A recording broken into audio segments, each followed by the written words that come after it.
Hello everyone, and welcome to a new video. Today I'm continuing the process of making an 1830s inspired dress. Last week I showed you how I made the bodice and coordinating trim, and this week I'll be taking you through the process of making the sleeves. I was not particularly excited to make these sleeves, even though their design is one of the things that drew me to the fashion plate I used as inspiration for this project. The 1830s are famous for truly ridiculous sleeves, some of which are bigger than the wearer's head, and by comparison these are understated, while still being interesting, with the triple puff design. But what makes them interesting also makes them annoyingly fiddly to construct. I think including the lining and structural layers and cuffs, each sleeve has over 25 pieces, which is a lot, so let's get started.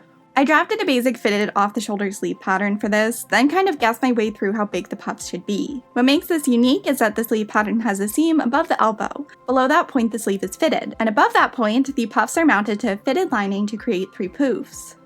I cut the outer layer first from the green silk. This consists of pieces for the lower fitted portion of the sleeves, and large oblong, vaguely rounded rectangular pieces that will create the puffs. If you look at the fashion plate I'm referencing, I think they used the same pattern for all 3 puffs, but to make mine more interesting, the puffs get increasingly larger towards the shoulder, so there's a separate pattern piece for each puff, each one wider and longer than the last.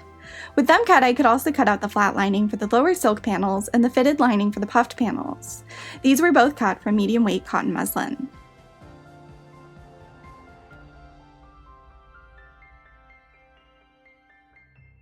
Then I transferred horizontal markings onto the piece of muslin that will line the puffs.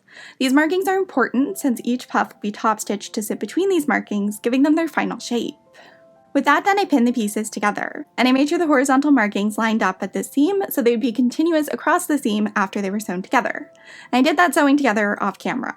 Now the lower fitted portion of the sleeves are going to get some attention. The silk layer was flat lined with the cotton muslin. I did this by matching up the edges and pinning the pieces together.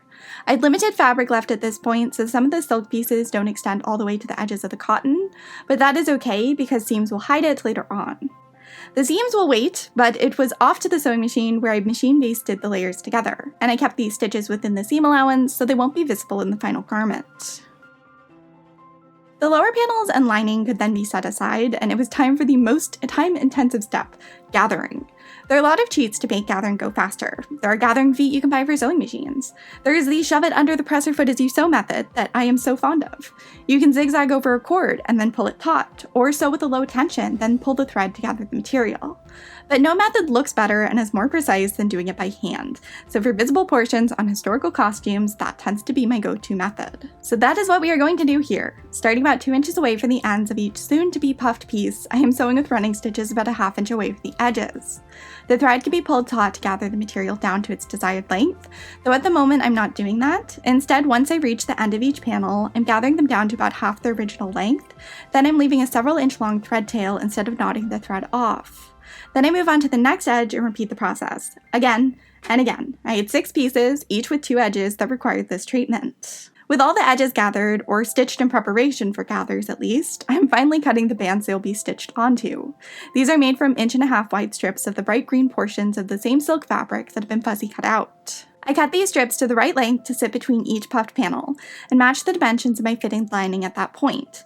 And I actually marked the dimensions of my fitted lining at the points where each puff will sit, and I'm referencing those markings for this step, where I'm finally gathering the edges of each puff to their proper dimensions. I'm pulling on the thread tail until each edge of the puff matches the appropriate dimensions. Then I'm tying the thread off on the underside of the fabric. And again, this was repeated for all 12 edges across all 6 puffed pieces. I could have tied each one off immediately after sewing the gathers, but I found it was faster to do the mindless gathering running stitches all at once, and then do the measuring later on, which is why I did it that way. With the dimensions correct, I took my puffed pieces over to the ironing board. By eye, I evenly distributed the gathers across each panel, then I used my iron to press the gathers to sit flat. I didn't want them to flare up and potentially get caught in the seam, securing them to the bands. Another way to prevent that from happening is just stitching 2 rows of gathering stitches, then seaming them on between those 2 rows. But that is twice as much work, and pressing the gathers is less work than that, so here we are. After that is done, the gathered edges can be aligned with the edge of the corresponding band and pinned together. I'm pinning these so the band side is facing upward. Instead of paying attention to the seam plate and seam allowance, I'll be using the stripes on the band as a guide for where to sew, so it's important for that to be visible. And as you can see in this footage, I'm stitching along the edge of the black stripe on the band. This was repeated again and again until the puffs and bands for each sleeve were completely stitched together. And after this was done, the seams were pressed off camera. Now the lining for the upper section is coming out, and these horizontal markings are coming in handy. I'm pinning the lower band to sit against the lower marking, lifting the sleeve constantly to make sure I'm staying along that line. Then the top band is pinned to sit against the upper marking, and the process is repeated. I also pinned the bottom edge of the bottom puff to be level with the bottom edge of the lining. Now on a quest to remove all the pins, which is typically the goal with any garment, I'm stitching across those various points. I'm doing this by hand using small running stitches to avoid any visible stitches on the exterior of the garment. I'm sewing across the top and bottom edges of each band to try and get them to sit really flat against the lining.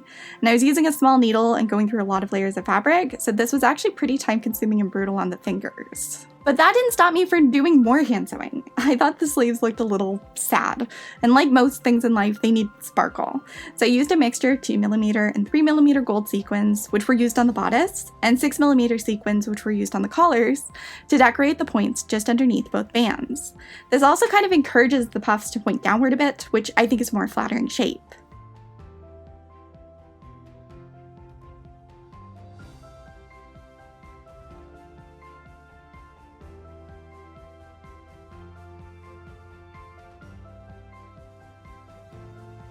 Apparently I lied earlier. I did not gather down the top edge of the largest puff, so I'm doing that now using the same method of sewing running stitches and pulling them taut.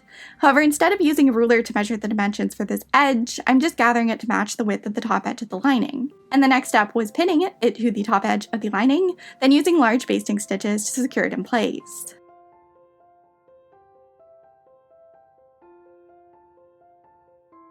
I liked how the upper sleeves looked at this point, but they were a bit droopy. It turns out guessing the right amount of volume for something doesn't always leave you with the right amount of volume. Who could have possibly known? So to make them less droopy, I cut strips of quilt batting in various lengths. These were roughly gathered by machine, either at the center or edges, depending on the width of the strip.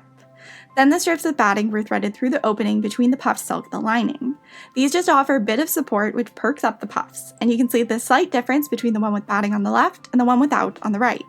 It is subtle, but I think it helped create the overall look I wanted, which is what matters most. I sewed the lower panels together, and I actually sewed them several times in an attempt to get the stripes to match up and look continuous across the seam point.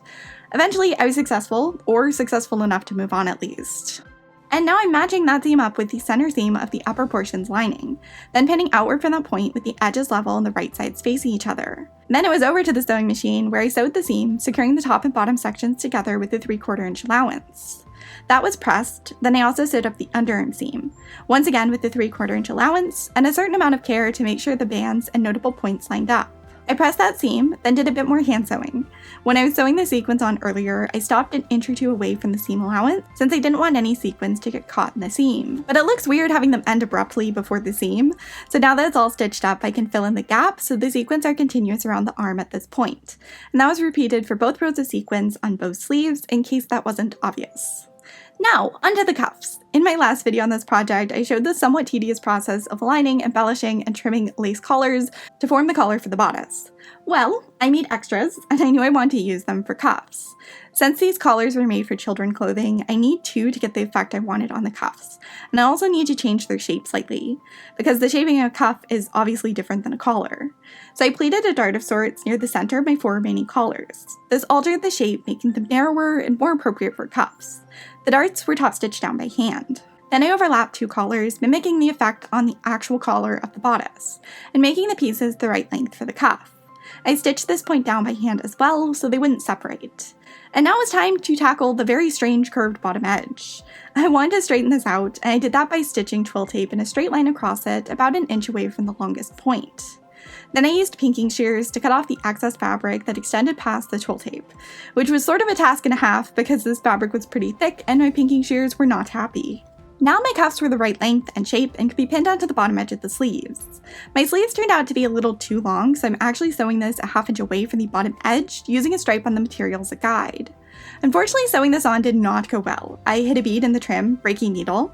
Then I hit a thick spot, breaking another needle. Then I ran out of my preferred needle type. I think in total I spent about an hour and broke 5 needles trying to sew on 1 cuff. Eventually, and off camera, I got it done. Then the excess fabric was cut from below the twill tape once again, and the seam allowance was tucked inward. I whip stitched the seam allowance to the muslin flat lining, and then it was time to make the real lining. For the real lining, I'm using a slippery silk blend. This isn't historically accurate, but since it's slippery, it is much easier to get on over layers of chemises, or just sweaty arms. This is a summer project after all, so that may matter. It also mattered because the cuff seam allowance was so thick that my sleeves didn't really want to go over my hands. I could get them on over my hands, but it was a struggle to say the least. And I was hoping the slippery lining would make them glide on with ease. The lining was cut from the same pattern I used for the fitted lining for the silk layers, and it was seamed together entirely with 3/4 inch allowances. Each seam was pressed and trimmed with pinking shears after being sewn.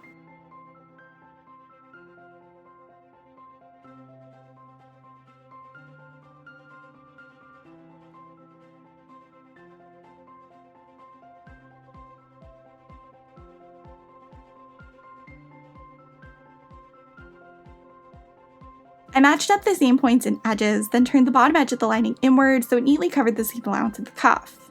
It was whip stitched to this point, and I used small, sturdy whip stitches since given my fit issues, I was prepared for this point to suffer quite a bit of strain. I mean, I was prepared, but I was also optimistic that the slippery lining would resolve all my issues. The top edge of said slippery lining was basted to the top edge of the outer layer of fabric. And now I wish, at this point, I could tell you that the sleeves were finished and fit perfectly, but that would be a lie. I still really struggled to get them on and off, and I knew it would make getting in and out of this costume extraordinarily frustrating. So I stitched 1/4 inch away from the bottom 2.5 inches of the underarm seam.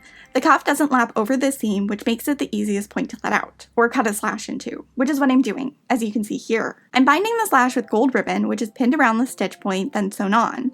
I did this off camera because it is such a fiddly thing to do, and I was not fully confident it would work. But it did! The bound openings didn't look terrible, and gave me the extra ease I needed to get in and out of the sleeve. I could have cut the ends and had these closed with a hook, but I actually liked the bows, so I let them be.